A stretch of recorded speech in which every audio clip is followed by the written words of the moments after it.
Good evening, everybody, and welcome to the Let's Go Racing Motorsports Report. Once again, we're looking forward to a great show tonight. We got a lot of guests from all over the country that are going to join us tonight. But, of course, we also want to make sure we thank the folks that put us on the air each and every week. Hartnell Chevrolet, they came on board, about a month ago or so, and glad to have them with us. They're on Highway 75, otherwise known as 83, when you're in Illinois and going over the state line just before you get to Highway 50. So stop by and check them out if you're looking for a new or a used car. That's Hartnell Chevrolet. John Hatterline, attorney at law, Force One Performance. They do, the Irwin family does a great job helping everybody out at the racetrack. They did it this last weekend down at Joliet, at the dirt track at Route 66, helping the World of Outlaw teams and the Wisconsin wingless teams as well. B&L Office Furniture, American Tire and Truck Repair of Lindenhurst and Kenosha. Of course, B&L Office Furniture provides us with our in-home studio. Great Lakes Dragaway. Well, they're the only game in town now for at least a few more weeks. They'll be racing probably through the end of October, maybe even into the first part of November, as long as Mother Nature cooperates. Steve Sinclair and the Bumper to Bumper IRA Outlaw Sprint Cars, their banquet will be coming up on Saturday, November the 23rd, and that's going to be a great event for them. That'll be up at the Brat Stop, and check out the Interstate Racing Association website for more information. They'll recognize both their 410 sprint car drivers, also the wingless, and also the Lightning Sprints. And then the Lightning Sprints will have their own banquet on December the 6th. And Wilmot Raceway's banquet coming up on January the 4th. Fox Lake Harbor, the Hunt Club of Richmond. Midwest Motor Coach, Olson Transportation. They provide the transportation for the Lake County Honor Flight. The next flights will be going next year in April, August, and October. MLS Auto Clinic, Eddie and Debbie Boyd. Mark and Tony Maglio and the Bodycraft crew that provide the Bodycraft M3 Custom Creations Wilmot Raceway Pace Truck. Waukegan Harbor Marina and Greentown on the Rocks. We will be having the Let's Go Racing Motorsports Show and Custom Car Show presented by Larry Roebuck. It'll be coming up in the spring, probably sometime in May. We're still finalizing the date. We are looking at a Sunday afternoon in May. So stay tuned to our program and stay checking out on the various racing websites. We'll get the information out as soon as we've secured that date. Impressions count. Weeby Waxon, Chad, and his crew here in Antioch. They can do it all for you, and they can even store your vehicle, whether it be a car or boat, during the winter months. Buddies of McHenry, Culvers of Paddock Lake, A-Main Apparel and Diecast, Garrett Tennyson joined me on the mic this last weekend down in Joliet. Had a lot of fun with Garrett, and I'll give us a little report on what happened down there at Joliet in just a few minutes. Also, the Northern Illinois Council on Alcoholism and Substance Abuse, 5-Star Race Car Bodies, also Nielsen Enterprises, Lake County Hose and Equipment, Bill Fusting and his fine crew, RC Electronics, Cabins on the Lake. And don't forget, Nathan Crane's big event is coming up on Saturday, November the 2nd, the 5th annual Midwest Racers get-together. I'm not sure what he technically calls it, but check out Nathan Crane's website or Facebook page for more information. That's a lot of fun, a big event that they're going to have, and it's actually going to be broadcast on Badger TV the same system that does the Badger Midgets races throughout the season and throughout the year. So check that out. And we're hoping to get Nathan on next week's program to give us a few more of the details as to what's going to be coming up. Well, I do want to give you some race results from Joliet. Again, it was a lot of fun with Garrett Tennyson joining me on the booth, along with, of course, the voice of the World of Outlaws, Johnny Gibson. We had a lot of fun on Friday night. Friday night, the feature was won for the fourth time this season by Jimmy Sivia out of Winthrop Harbor, Illinois. Driving the Tim Cox-owned number 40 out of Wadsworth was Clayton Rossman. He finished second. And third spot went to one of the Minnesota Connection drivers. There was three of them that came down and took on the Wisconsin and Indiana guys from the Autometer Wisconsin Wingless Sprints, powered by Gandrud Chevrolet Performance Parts. And finishing in third was Jack Berger out of Lake Elmo, Minnesota. And in the World of Outlaws, the feature winner was none other than Aaron Reutzel. Aaron Reutzel scored the win, and David Gravel finished in second spot. Carson Macedo finished third, and Wisconsin's own Bill Baylog finished up in ninth spot on Friday night. And then we move over to Saturday night. And we're going to try to get him on the program next week. He's from Whitfield, Indiana. Adam Taylor scored the feature win in just his second time ever driving a wingless sprint car. First time was Friday night. And he got the phone call on Wednesday asking him if he'd like to do it. He is a regular with the Badger Midgets, has had a lot of success. I believe he's even won a championship with Badger. But got an opportunity to run with a wingless sprint car and did quite well. Finishing in second spot, he led a lot of the night, a lot of the 25-lap main event. But finishing in second was Bristol's Chris Klemko, the 2024 Wilmot Raceway champion. Ironically, he did not win a feature event at Wilmot while winning the championship, and looked like he was going to finally get that feature win on Saturday night down there at Joliet, but wasn't meant to be. Ended up finishing in second spot. And third spot went to Tyler Cuxhouse out of Antioch. The World of Outlaw feature on Saturday night was won by Buddy Colfoyd. Sheldon Hodenschild finished in second spot. And the point leader in the World of Outlaws with two events to go, David Gravel finished up in third spot. And Bill Baylog ended up finishing 13th on Saturday night.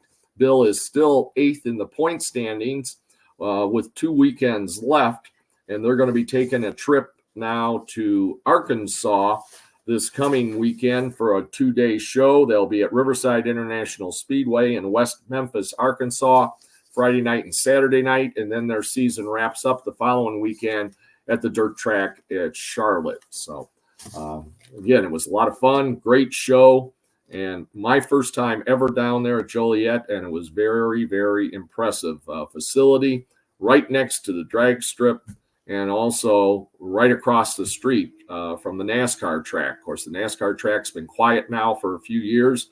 A lot of rumors flying around about what's going to happen with that in the future, and actually even what's going to happen with the dirt track in the future. This drag car, well, that looks like it's still gonna be okay. So hopefully it does end up okay. We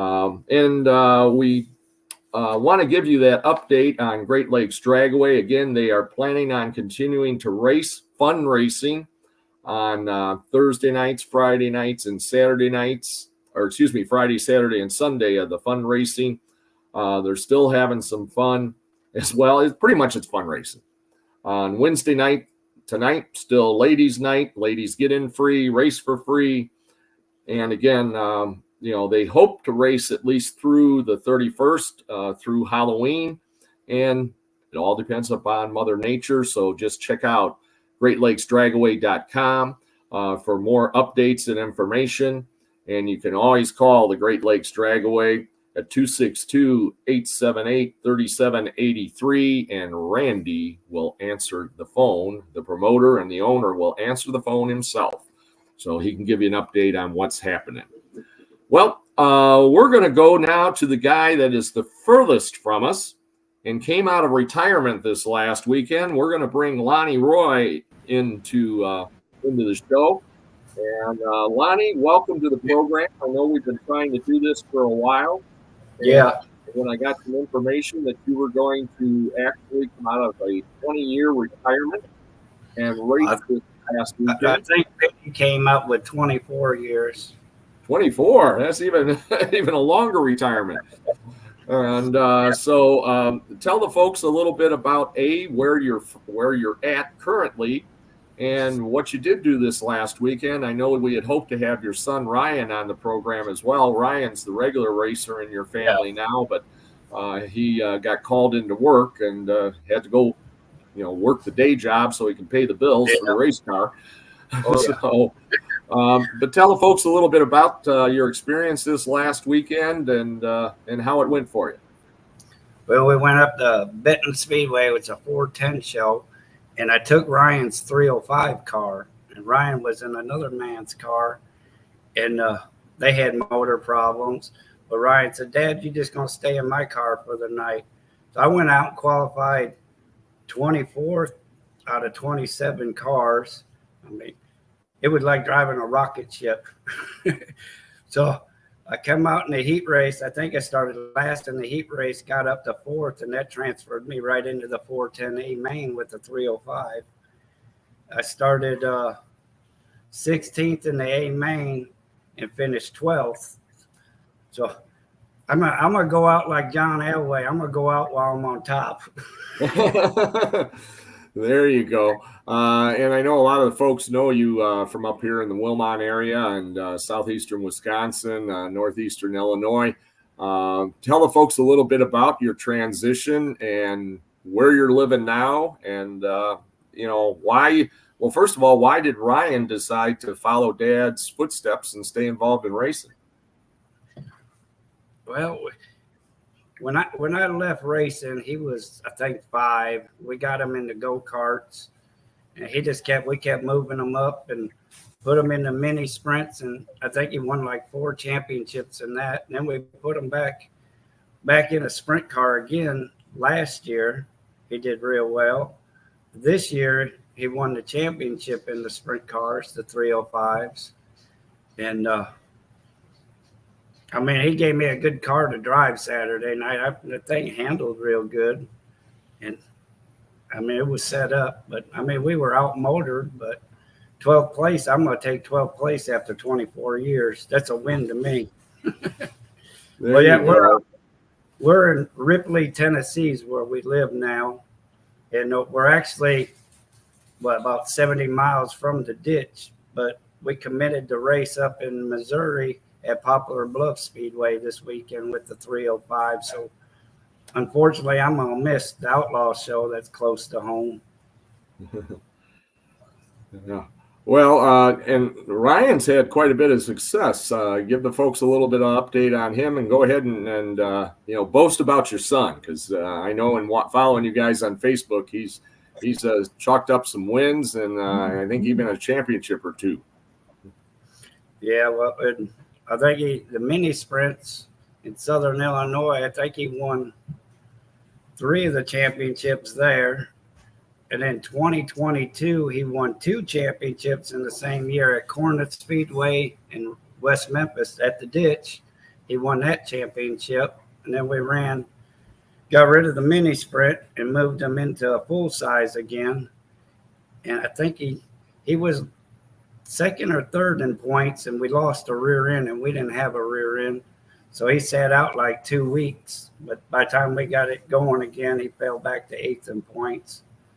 And then this year we went full time with the 305s, and I think he had 1 feature win. I couldn't tell you how many heat races he won, but he ended up winning the championship, I think, almost 200 points over the guy in 2nd. So he's done real well.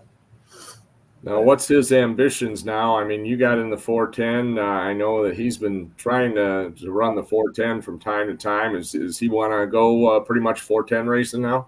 Yeah, that's what he wants now. He wants to go 410. which that'd be up in Farmington, Missouri, is our closest 410 track we got. Which Joe B. Miller, he's a big one down here, and I think he ran second with us Saturday night. Gage Montgomery won the race, and I don't know who got third. It wasn't me. But hey, you were still running at the end, and you put the car back in the trailer like you took it out, right? Well, no, not exactly. Let me back that up. 6 laps to go in the feature. A guy, I don't know if he's out of the hospital right now. He hit the pit wall entrance head on, and I think he broke his shoulder. He might still be in the hospital. But I mean, it was like a bomb blowing. I had parts of his car in my car. It ripped the front wing off. And the video's on my Facebook if anybody wants to see it. I'm glad the guy walked away because I didn't think he was going to. I mean, he hit it head on. And Jeff Asher is his name, and I hope you're all right, bud. But yeah, prayers certainly go out to Jeff and his family and his race team.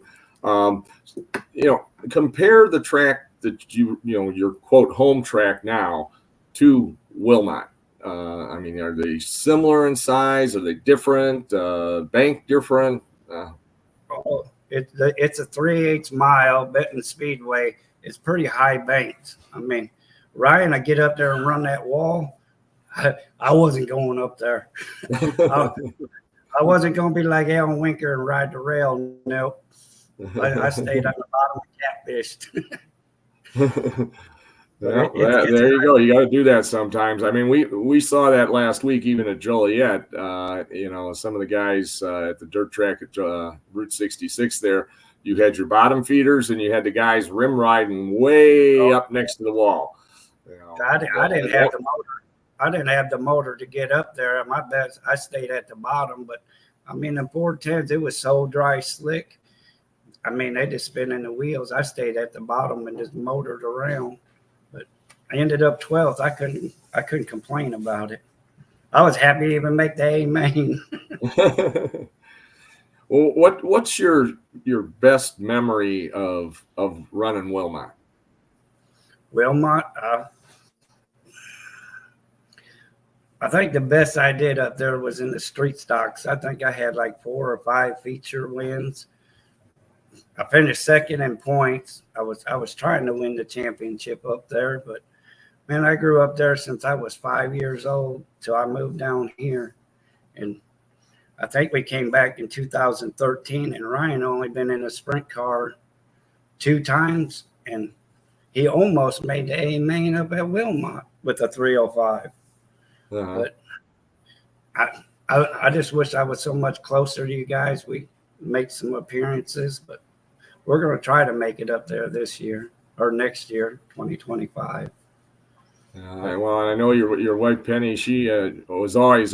Sometimes I can still remember her and I going to different parades together, and sometimes you guys couldn't make it. She talked about that day in North Chicago. I think you had a football game to referee. Yes, I did. Nobody drive the parade, the pace truck. She drove it through the parade.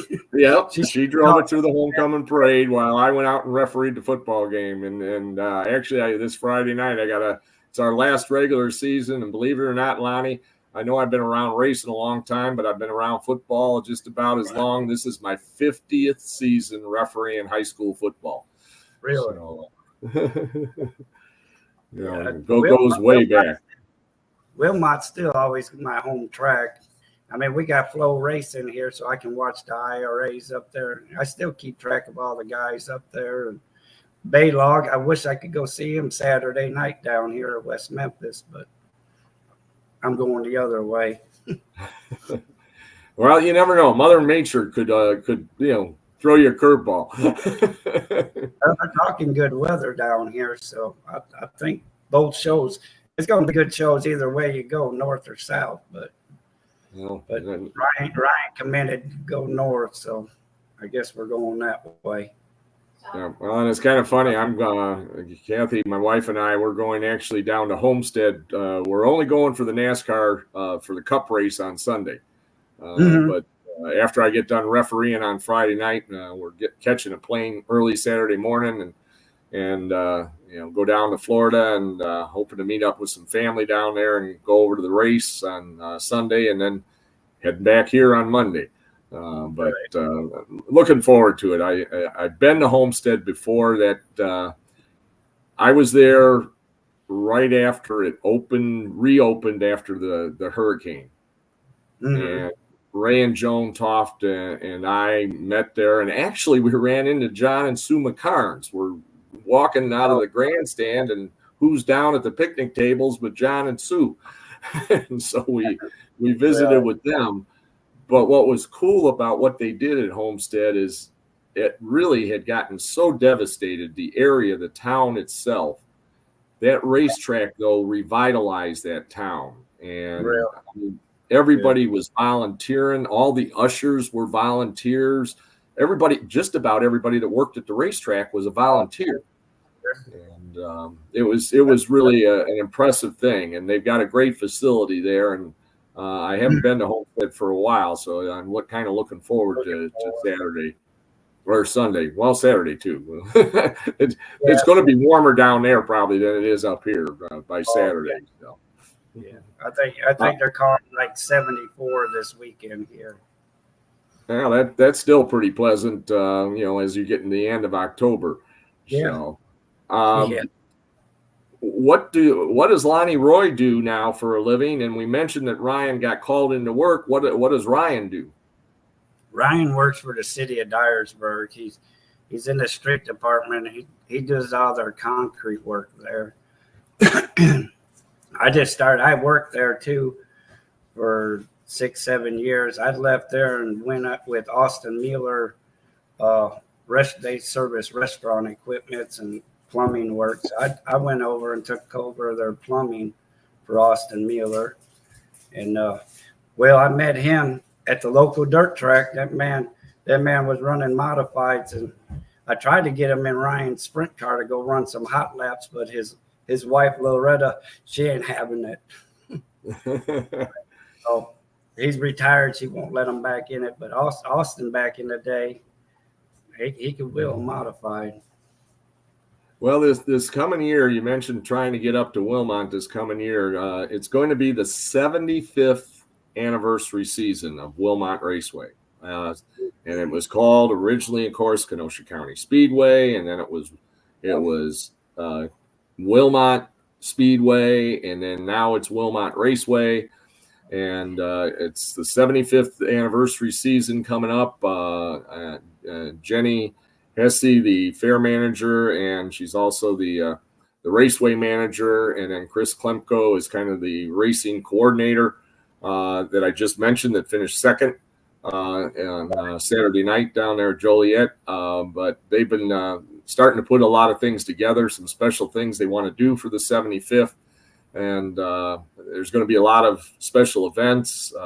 We've been getting the World of Outlaw sprints in a pretty regular basis up at Wilmont, so they're probably going to be returning. I would say, what I heard at Joliet is they'll probably be back again for a 2-day show in July, like they've traditionally been doing. And the World of Outlaw late models were supposed to come for the first time this last year, and Mother Nature decided no, they're not. And we got rained out, but now they're going to race. They're scheduled already for the last Monday in July to make a stop at Wilmont. So, and there's a lot of other specials. Of course, Wilmot's the original home of the Interstate Racing Association. It was founded by the late Ray Toft and the late Junior Dodd and Whitey Harris. And there's always a Founders Night. Last year was our 10th Founders Night. And plans are again for the 11th Founders Night to be sometime, probably Memorial Day weekend. That schedule's still being finalized and put together. But the IRA's come a long ways. A lot of their drivers now, Baylog's 10-time IRA champ, and now he's running with the World of Outlaws, sitting 8th in points and second to Kofoid in the rookie standings. That little Landon Crowley, he's from down here by us. We know his mom and dad real well. I mean, he's a heck of a little driver too. Yeah, that's for sure. So, but so hopefully you can make it up this year. The fair typically is a big night. We usually race twice during the fair. Traditionally, the last few years, Saturday night's been an all sprint car show. The bumper to bumper IRA sprint cars, the Wisconsin wingless sprints, the Autometer Wisconsin wingless sprints powered by Gandrud Performance, and then the 1175 bar and grill lightning sprints. So all three classes traditionally have been running on Saturday night of the fair, and again, that schedule's being finalized, but I anticipate it'll probably be the same once again. So I know I always give folks, and even though you guys are down there in Tennessee, I always give folks a chance to give a shout out to their sponsors and people that help them get to the racetrack each and every race night. So Lonnie, since Ryan's not there, you get to do it. I get to do it. Well, we ain't got many sponsors. It's me, my wife Penny, Ryan himself, his wife Jenny, and we got S&S that supplies us fuel. Rice Farms, they're from East Tennessee. They donate a lot of money to us. Chunky Butt Barbecue, they supply us the barbecue to keep us going. I'm trying to think who else is on it. Nissen Excavating. Nissen's a big part of up there from Wilmot area. Yeah, they're still sponsoring Ryan, and we're down here, and they ain't getting no business from Ryan down here, but they still put their money to Ryan. I think that's all we got on the car. All right. Well, again, congratulations. Yeah, congratulations on coming out of retirement. I'd love to call a race with you in it again. So maybe you get Ryan to bring 2 cars when you come up to Wilmot this summer.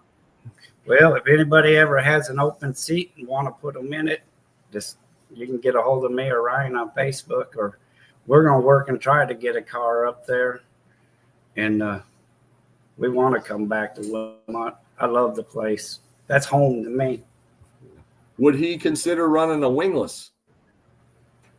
Yeah. Oh, these guys, I don't want to talk bad about the guys down here, but they will not take the wings off these cars. They're scared of it. To me, if you go upside down, that's $1,000 out the window right there. Yeah. I'd rather have the wings off. But Mike, you're from back in the 80s when I was around. They just now started, they call it B-mods down in here. It's the old modifieds. They brought them back, and they're at West Memphis Speedway. Uh-huh. And that's something I hope they get it going, because I like to have one of those. There you go. Well, always great to visit with you. It was great to see Penny, poke her head in there for a minute.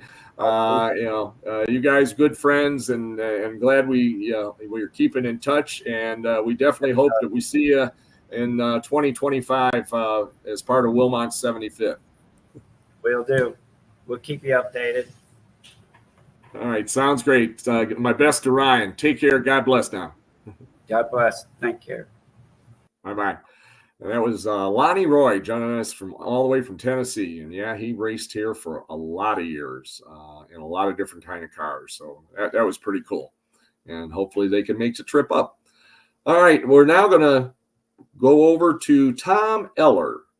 Mr. Tom Eller, the original gangster is what the OG stands for.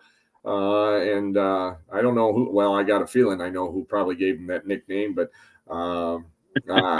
Garrett Tennyson kept it alive this weekend down there at Joliet. I also want to thank Tom because he was my chauffeur down to Joliet on Friday. Had a lot of fun. Had a nice racing chat. He had warned me about karaoke, but we never got to sing. And that was probably a good thing. Next time. So. But welcome to the program once again. And first of all, give us a little recap of your weekend down there at Joliet and your season in general in 2024. So Friday night, we went down, and the last 8 or 10 nights we've really been struggling with the car a lot. Just seems like we're missing something in speed. And we went down Friday night, and it's probably one of the worst race cars I ever drove, and we were pretty upset. So we come off the racetrack Friday night, and I told TJ, and I says, we're tearing this whole thing down to nothing, and we're starting all over. I says, can I drive this thing again? Tore the whole car apart, re-squared it, just checked everything, and talked to Jimmy Sivia, and we were discussing an old playbook on a car I used to drive that we'd tried a few things before in the past. I didn't really like it, but we said, well, let's try something different. And we pulled out one of our old playbooks for Saturday night, and the car was 180 degrees, whole new race car. And we went out Saturday night and run pretty good in the heat race, took the checkered flag and blew a motor up. That was pretty much the end of our weekend there. But all in all, like I said, we're pretty happy that we found some speed. It just sucked we found it, so late in the game. But we got an opportunity to make sure it wasn't a fluke, because actually we got a phone call just yesterday that I think we're going to go down to Red Hill Saturday night with the Midwest Thunder 410s again, and see if it wasn't a fluke. But it just kind of depends on what motor we're going to run to see what we get together, basically, to take down there. So if anybody's looking to help out, that'd be great, because I got 3 motors here that we're just kind of waiting on parts on and see what we're going to take down there, so we could take our crate engine. We got the spare motor sitting over here. You can see there's 410 stuff back here. And matter of fact, as soon as we get done with this, we're going to pick a 410 block up and see what all we got for that. And then we do have a 362. We could just wait on parts on to wrap up. So one of those engines is going to go in the car. And if we could find the money to finish one of them up or put some fuel in a truck, we're going to head south to Sumner, Illinois,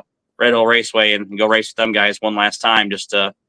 I don't want to end the season on a junk motor, so we want to head down there and do that. So, well, and you talk about motor problems and issues. It even happens to the big boys, because Donnie Schatz, from what I understand, we knew he blew one motor on Friday night. Well, on Saturday, when I got talking to John Gibson, it turns out he blew 3 motors during the weekend, and he blew 2 of them Friday night, or was it all 3? I don't know. He went through a lot of motors.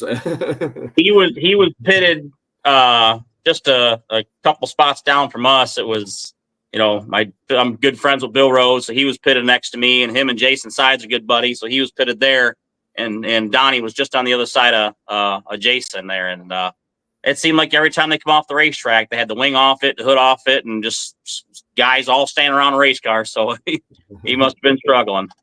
Yeah, and and Matt Vanderveer ran into problems and actually drove home, from what I understand, Saturday morning, and got a motor from Brian Christan, and then ran that in the wing car on Saturday night.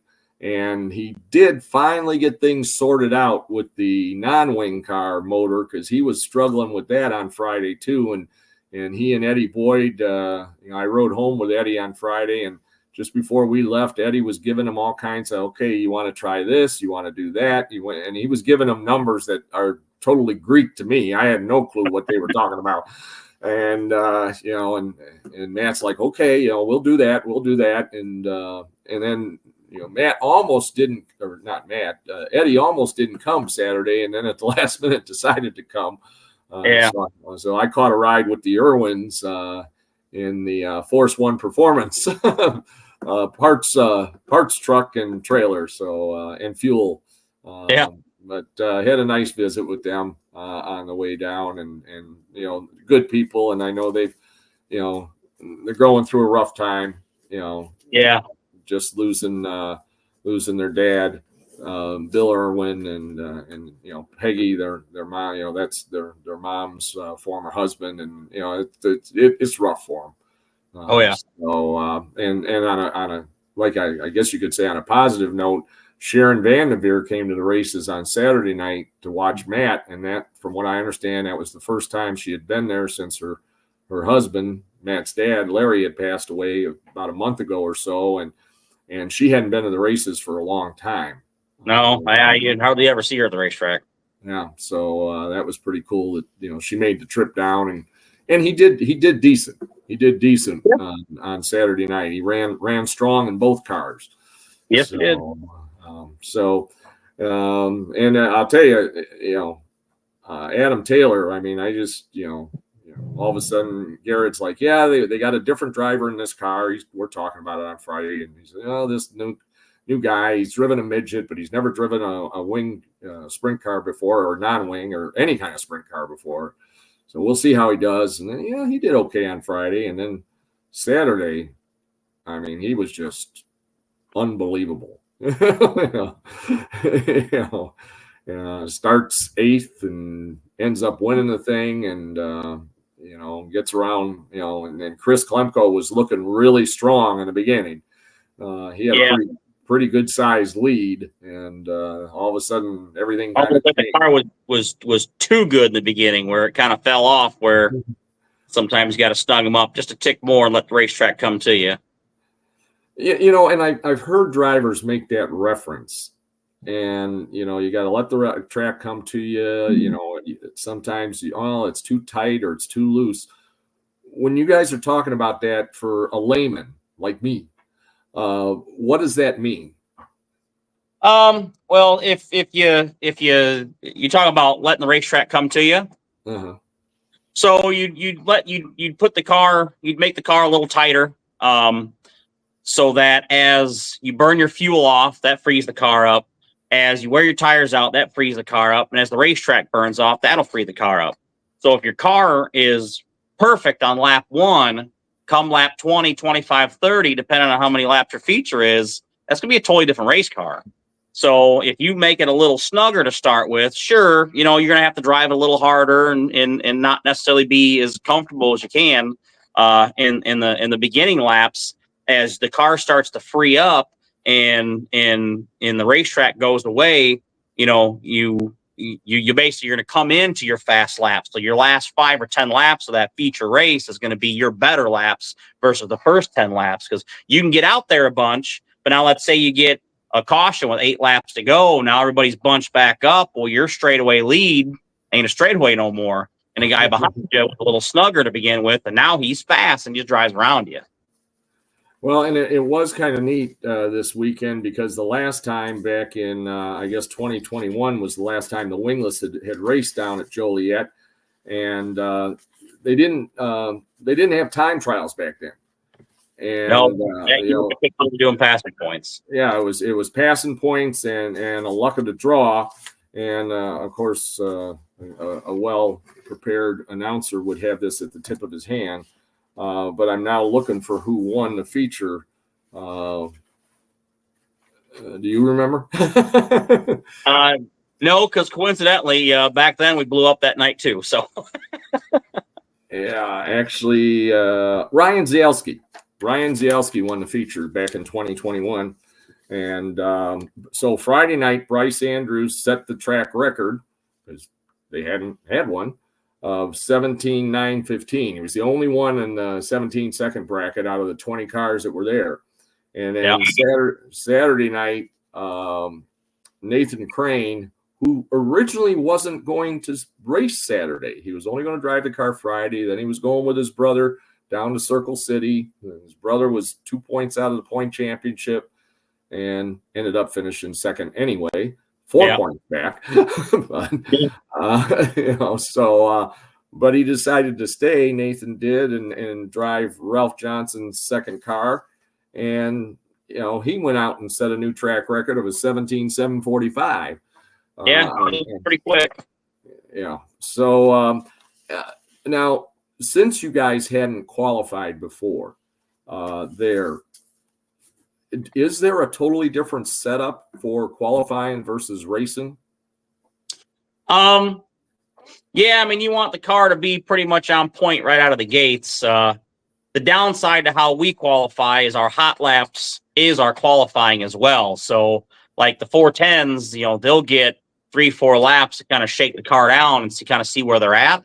Then they can go back to the trailer, make a little adjustment here or there or whatever to make the car right, maybe a gear change or whatever it might be. So if they can come back and be as fast as they can be, where us, we're shaking a car down and just hoping to be fast. So, I mean, if we were to have the same type of qualifying format, single car, 2 cars at a time, I think you'd even see our qualifying times come down just a little bit so we can make some changes. But it's just the nature of the beast. We go out the way it is, and we'll go out and watch the racetrack, and like using Jolie as an example with the Outlaws, they pretty much run their whole program, or the first part of their program first. So we get to watch a lot of laps happen on that racetrack. So, we were able to make pretty good judgment calls on where the car should kind of be, because we didn't put the car in our standard qualifying race trim. We snugged it up a little bit, knowing that track was pretty much going away by the time we were going to be out there.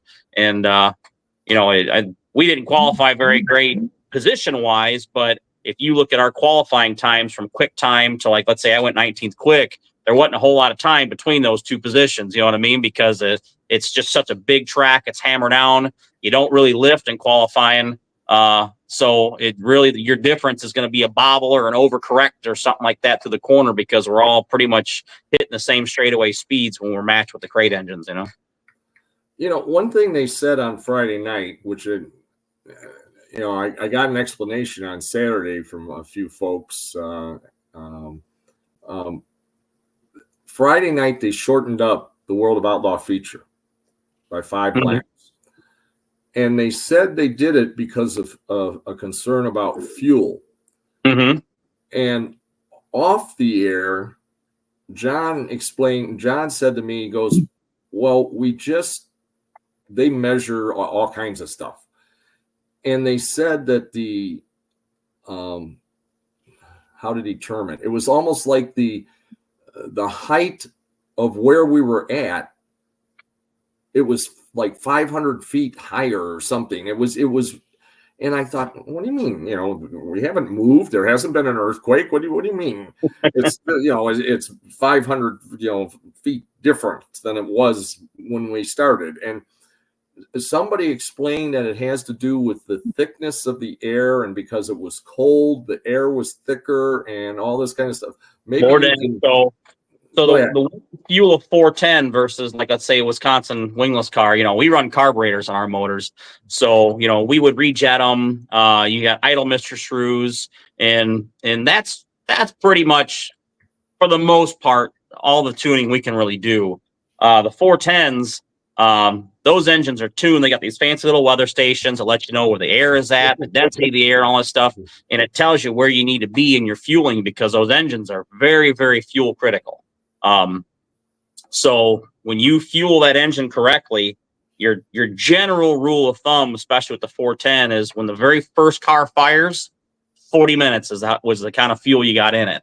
Now, that particular night, the air was much colder, it was much denser, so they have to put a ton more fuel into the car to basically keep your stoichiometric 14.7 to 1 ratio, so that the engine operates at its maximum performance. So they're flowing even more fuel than they would have to begin with. And like a track like that, them guys are pretty close to a gallon a lap. So yeah, if you were to, I think the reason why they cut it short versus throw the competition red like they did Saturday night is because Saturday night they were much further from the end.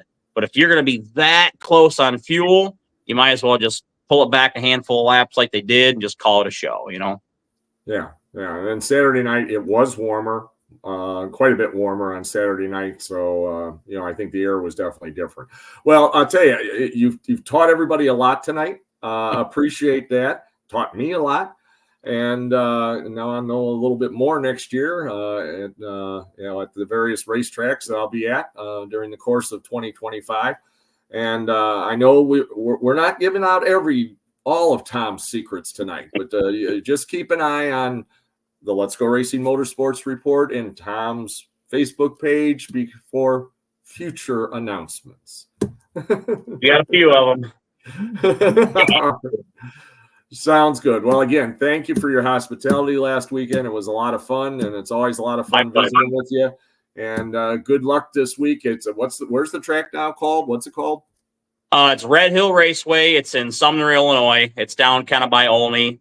So long as I can get one of these engines done and we can get a little bit of money scraped together for fuel in the truck, we're going to go. Like I said, I don't really want to end the season on a blown motor and a fluke. I'd like to go down and get at least one more night on the car with the baseline we put in it to see. And coincidentally, the track is the same size as Joliet is. They're both measured as a 3/8 mile, and they're both relatively, they don't have a ton of banking, but they got pretty decent banking to it. So I'd like to get down there. We've raced before with the Midwest Thunder Series a couple times. Actually, our first time at Paragon was with them.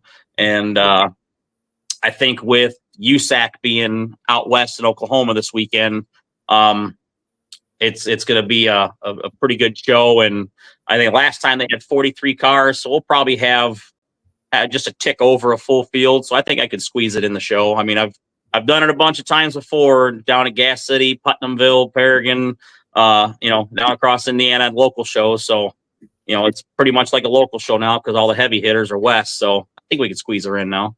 All righty. Well, and I'm not going to let you go without get your sponsors. Mention your sponsors that help you get to the races.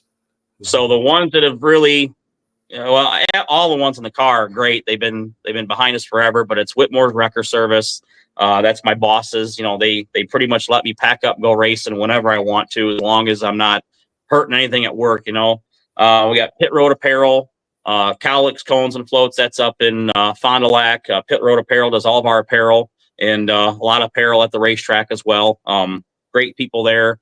Always trying to be innovative and do new designs. Our latest T-shirts, I think they knocked it out of the park with the caricature on the back, and he's got an artist that does that. I think they did a great job, and they were a big hit this year. But Johnny's Poorhouse, whenever we go out of town, he usually helps out a bunch, so that's great. Our shock services, Bill Retner, he's always ready and willing to work on my shocks. I tear a bunch of them up all year because we're pretty hard on treatment. And if he sees I got something hurt, he's at my trailer before I'm even out of the car to come get shocks. And Jack's Helmet Designs, he did our helmet. That was great. The stuff he does and the ideas he comes up with is awesome. And he does it because he loves it. It's a passion of his. And anytime someone does something out of their, from the heart, it's going to be good stuff. So, Jack's Helmet Designs is on there.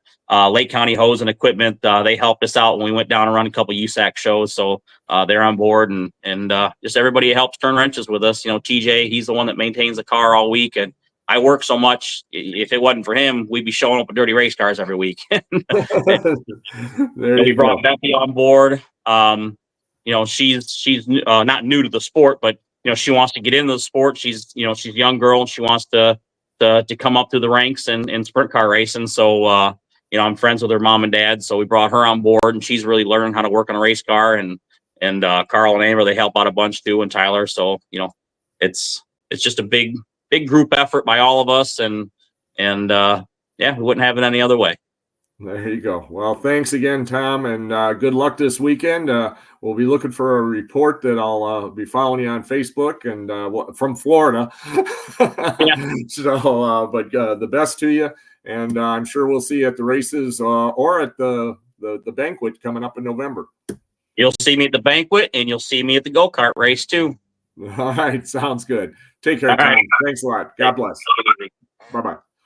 And that was Tom Eller, the original gangster, and a great supporter of racing in general. Whenever I needed a race car, pick up the phone. Tom, can you come here? He was there handing out schedules for Wilmot or for the IRA or for wherever he was going to be racing, just promoting the sport. Talking about promoting the sport, we're going to bring in the lady now that has been involved with racing for a long time. I'm not going to say her age because you don't do that about a lady. But Faye Hendricks is joining us now. Faye, welcome to the program. And congratulations on your being selected as the recipient of the, is it the contributor to racing? What's the exact I award was called? told it's the John and Sandy Ziegler Contribution to Racing Award, I believe. Yep, Something that sounds right. That sounds right. They And, did this for Father Gruber a few years ago. mhm. And well, that's it. You're following in holy steps. Yeah. So, but yeah, and that you'll be recognized on November the 2nd at the Southeastern Wisconsin Short Track Hall of Fame induction evening. Yep, there you go. And it's going to be a lot of fun that night. You can get in touch with Dick Melius. They still have tickets available. And if you can't get them in advance, you can still make arrangements with Dick, and they'll be waiting for you at the door. I believe it's going to start around 6. Does that sound about right, Faye? Happy hour or visitation, milling around, looking through the museum starts around 4. They call it the social hour, and then the program starts at 6.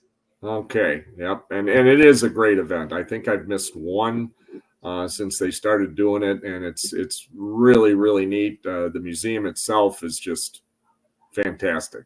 There's always something new in it, and from what I understand, there's something new in it even now. And they've been very involved too with the IRA and with Wilmot. John Surgis and got it going 11 years ago this coming Memorial Day weekend with the Founders Night championship trophy. That's the winner's name is added to that trophy, and that trophy is displayed in the Hall of Fame all season long until it comes to Wilmot for one night, and then the name is added to it and it goes back to the hall. So that's pretty cool that the Hall of Fame's been involved in that, and got to thank Dick and John Surgis. They were the ones that got involved with that 11 years ago this coming. And we're getting old, Faye. I'm getting old. You're not. I've been old for a long time. Tell everybody about how you got started in racing and where you've been. I know I used to see you when I spent I think 6 years, I think it was. You probably know better than I do at Lake Geneva. I think it was 6 years I was there, 5 or 6.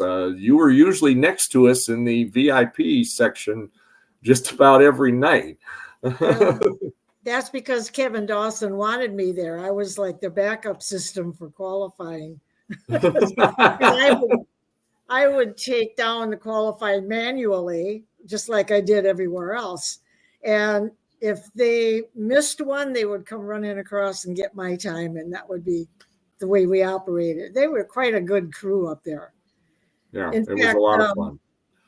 It was Kevin Dawson who actually paid to have my column continue after Checkered Flag ended. Suddenly in 2005, he wanted to have my column still be read. And so he put it on his website and paid for it. Can you imagine? And then after that, I just bounced around from one website to another for the next, 12 years or so. So yeah, I put in 37 years of writing a column. Yeah. Well, are you still doing any writing now, or do you just go and watch and enjoy the races? And I can tell though you're probably still taking notes. I sort of weaned myself away. It took a good season for my hands to stop wanting to do that. I no longer go through the pits. I no longer put all those extra miles on a week walking around through the pits and talking to everyone, but I still go to all the same races and I still enjoy them and I still love all of my race friends. And I'm into the 4th generation of some of them. It's been a while. Yeah, I can relate to that. I've been calling some drivers now. I'm into the 4th generation of drivers, that I've announced. So now, why did you get interested in racing? I know why, but maybe some of our viewers out there don't know why. So tell us a little bit about your background and your history. Well, as you know, Jim Hendricks is my husband. While we were dating, he raced go-karts. He also had a hot rod that they may or may not have done any drag racing on the street. And and when we got married, he sold the go-kart. And then we had 5 kids in a row and built a house. And 2 weeks after the 5th one was born, he decided to buy a race car because a friend of ours said he had gone in a partnership with a friend and had so much fun. So Jim thought he would try it. Well, when they say Ford had a better idea, the old dads, they did. He bought a Ford, and we haven't had another child since then. And once I got to see him race, I liked it so much that I talked him into an extra 14 years of racing because he wanted to quit right away. And I'm like, no. So that's how that started. And then I started writing a column because John Quinn was constantly asking me to, and I didn't have time. I was working in the school system. I had kids in their teens. They all joined sports and music and everything else. And my husband was still racing. And I couldn't fit it in. Well, my job went away because the federal funding went away. And so I thought I'd give it a try. Well, that was 1981. Well, and I'll tell you one thing that, I don't know how many you've been to, but I know you were at one. And it was a lot of fun to have you there. Weddings at a racetrack. You were one of the witnesses to Kathy's and my wedding. And I had my camera with me, thank goodness. Yes, you did. And at Lake Geneva Raceway, the final fall classic. You talk about weather. Mother Nature kind of keeps going back and forth this year, but that weekend I'll never forget. And Kevin later on, he said, why did you let me race Thursday night, Mike? We raced Thursday night. Everybody's up there in snowmobile suits. It's like 34 degrees. Everybody's freezing. We don't have that many people in the stands. And he just kept saying, let's just get this thing over with. We ran through the show very quickly and got it done. And then Friday night, the weather got a little bit better. Saturday night, the weather got a little bit better. Sunday afternoon, the grand finale, it's like 80 some degrees with blue skies. I mean, the good Lord was shining down on us. And it was just fantastic on Sunday. And that was actually kind of a good way for Lake Geneva to go out. Because the track had been there for many, many years, a lot of memories there. And Kevin, some people know it, some people don't, but, Kevin purchased it from Joe Pachulis and Ray Toft. And they had it for a lot of years. And there were years, you might remember this a little bit, Faye, when it was usually Joan Toft who would be driving from Wilmot over to Lake Geneva, take care of things at Lake Geneva, turn around and come back to Wilmot. Or sometimes Ray would, they needed a helicopter, but they didn't have one. And fortunately, I don't think the cops watched them too much when they were taking those back roads to get over there. But, it was just something, operating 2 racetracks on the same night at the same time was unbelievable. Yeah, they were quite the power couple back in the day. I remember that. But I remember your poor wife, right after the wonderful, emotional wedding ceremony, had to sing the national anthem, wipe the tears away and go and sing the national anthem. That was a lot. Yeah. Well, and Kevin kept telling me, you really don't have to announce today if you don't want to. My good friend, and you know him too, Eric or Roger Miller, Eric's dad. And he came down and he was doing qualifying and stuff, because actually my wife and I and my sister were flying over the racetrack in a helicopter that we had gotten to come in and do some things. And so I was a little preoccupied up in the air, while time trials were going on. And but then when I came back, yes, we landed in time so Kathy could sing the anthem. And she sang the anthem. I still did the racer's prayer, which I've done just about every place I've ever announced. It was just a lot of fun. It was just, and I still have people come up to me at different racetracks that I announce at, and I was at your wedding. I was at your wedding. It was like, oh, really? Were you invited? Yeah. Where's my gift? So anyway, what's your most memorable event? And I mean, I realize you're not done because you still go to the races. You and Jim still get out there. Yeah, every week. Every week you're going to a race somewhere. But what's your most memorable race event that you've seen so far? Oh my word. I've seen so many astonishing moments and so many first wins that, for drivers who have struggled, especially, that was so rewarding to see. The year I started writing, I have to say it was a very rough year because Larry Deachens and Pat Schauer were both killed that year at racetracks. And it was difficult to get through that first year. It was really, really difficult. Those were two real beloved racers and characters, and you just don't meet special people like that every day. Mm-hmm.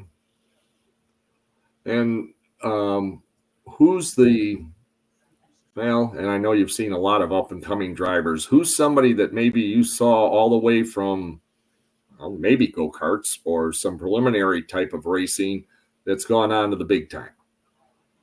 Oh, Lord. Well, I've known pretty much everyone before they were famous. So the teenagers like Matt Kenseth and Travis Kvapil and all the Madison gang, if you will, and Mike Watson and Richie Bickle. I knew them all. So the only one I haven't met is Parker Retzlaff, because he's from Rhinelander. I never actually saw him race, but pretty much everyone else, or their fathers or their grandfathers or their children or their grandchildren. Yeah, I've seen them all. They're just, to me, they're just regular people. I don't think of them as being special or big stars. They're just people, just like we are, We just have a great passion for this sport. What about, and I know both of us probably don't, because short track season is usually at the same time as NASCAR or IndyCar or whatever, so we don't get to too many of the big shows. Like this weekend, I am kind of excited about going to Homestead on Sunday. But what changes have you seen take place in the sport? And from Faye Hendricks' perspective, do you think, like racing on Saturday nights, and I'm talking about NASCAR now, and, having the different segments of a race, almost stealing the short track idea of heat races. What do you think? It's been good for the sport, bad for the sport? Do you think they need to stick to Sundays and leave Saturdays alone, or your opinion? Well, this isn't only for NASCAR. This is for all racing in general. When we started in the 60s, everyone built their own car. You could get parts from the junkyard. It was affordable. And then gradually, one by one of our friends would have someone build a roll cage for him because it was easier, and he paid for it. And then someone else would buy a manufactured engine because it was easier, and he paid for it. And it just kept going and going and going. Promoters couldn't say no to the stars that they wanted to keep at their track, so they kept spending more and more money, and all of the costs got out of control. And that's why late models are a real challenge to run on a weekly show now. This year especially, we've seen reduced late model shows, and racetracks that can't afford them, and racetracks that have been closing their doors because they couldn't make ends meet. But as far as NASCAR is concerned, they should have left well enough alone, in my book. They shouldn't have tried to make it more exciting by eliminating drivers towards the end of the season. I think they should be rewarded for running the whole season and rewarded for the points that they earned for the whole season. But that's just me. I don't have enough money to make a difference, so I can't change it.